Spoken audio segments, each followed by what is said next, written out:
So I thought I'd record a third Real Talk video this morning just because I want to sort of share, my number one rule for investing success. I mentioned it in a video, I think yesterday or the day before, sort of in passing. But because I did that, I want to make sure I recorded a video on that today.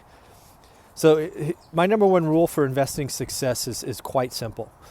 Every opportunity I look at, I ask myself this question: what can I do to control the downside, right? What are the things that I can do to, protect myself, add insurance, whatever it is, so that I can, as I said, sort of control the downside? Because if I can look at an investment and control the downside, I just let the upside take care of itself, right? And the investments that we do with property, the upsides are huge, right? Inflation's going to raise the property value, right? We're buying assets that are sticks and bricks and copper and all these things, and those things are getting more expensive. They're not making any more land.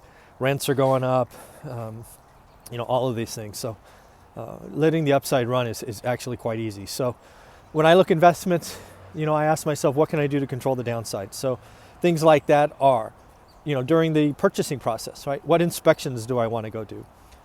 I want to make sure there's no surprises, right? What can I do on the financing side, right? Can I get a 30-year fixed rate loan?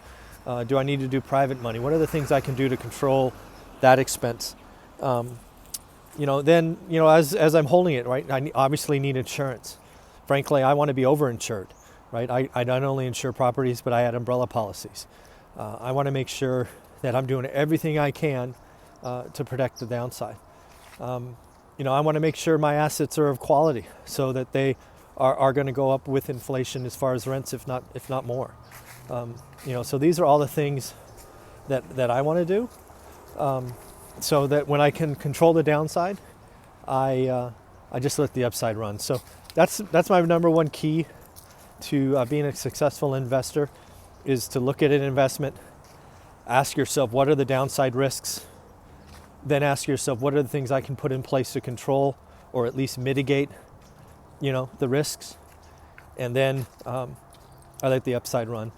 What I've seen in lots of investors, right, because I get the luxury of talking to lots of people, most of the time they're talking to me, they're talking about all the upside, right? I'm buying this property for 20K below market. It's rented at 8, it should be 12, whatever. I don't think that's where conversations should start. I think it should say, I'm looking at this investment. These are the investment risks or the downside that I see. And, then we can talk about mitigating those, making sure we got the right list.